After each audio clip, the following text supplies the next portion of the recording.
If you had more than one child, you'll have heavy fines. So as soon as you got pregnant, people wanted to know if it was a boy or girl.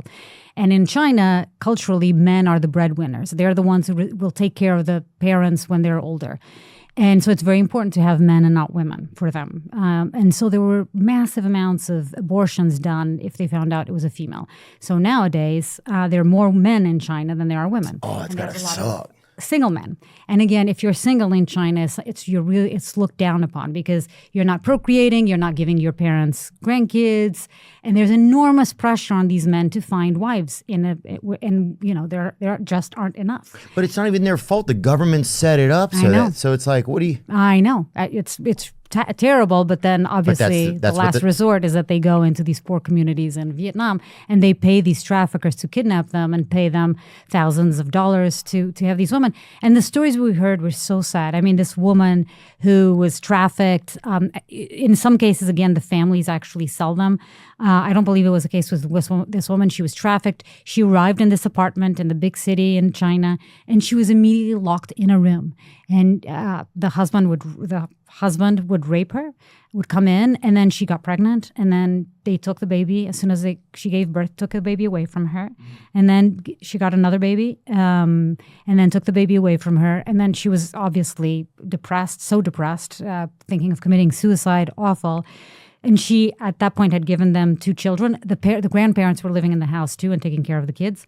And she convinced them to let her go see her family in Vietnam, because she hadn't seen for like 6 years. And she did. And she had to make the decision. Do I go and see my parents in Vietnam and leave my kids behind? Or do I stay here as a kidnapped victim in a way that I can still have a relationship with her kids? Wow. And so it was awful because she chose to go back to Vietnam knowing full well that she will never see her kids again. And she was showing me photos, and it was just heartbreaking. It was really horrible. Sorry to bring it down this way. No. I mean, it's just like we live in such we all live in such different worlds so often, you know? I mean, you can literally be falling asleep at night in a warm bed and you're okay. And then somewhere else is getting on a train and having to never see their children again, you know? Having to make that decision, yeah. But how did it behoove the guy, if he doesn't have a wife, if he needs to have a wife, did he just want the woman only for sexual purposes? Do some of them, like in that situation? In this situation, yes. In other situations, mostly it's because of having a woman. But other situations, it's also for companionship. Although it's harder if you're detained and kidnapped, it's harder for you to, take the woman out for dinner, I'd imagine. But there are some situations where the woman sees themselves trapped, and then there's a lot of shame that goes with being in that situation, where then you prefer not to go back home and you just accept your new reality, which is awful. God. Yeah, it's very depressing. Yeah, it's like that story you would see sometimes in movies where someone would get kidnapped and then raped and then brought back home, and then people would shun her because she had been raped. Yeah. And it's like, oh. Yeah. And the same thing, actually, it reminds me a lot of the African immigration and even Central American migration, but particularly African migration, where I've done many stories about kids. One was a soccer trafficking story where kids were promised by these fake agents that they would take them to Europe to play in these big clubs, and then they'd get there and they'd sell their house, sell anything they have to pay the agent, and then they'd get to Europe and they'd be abandoned, right?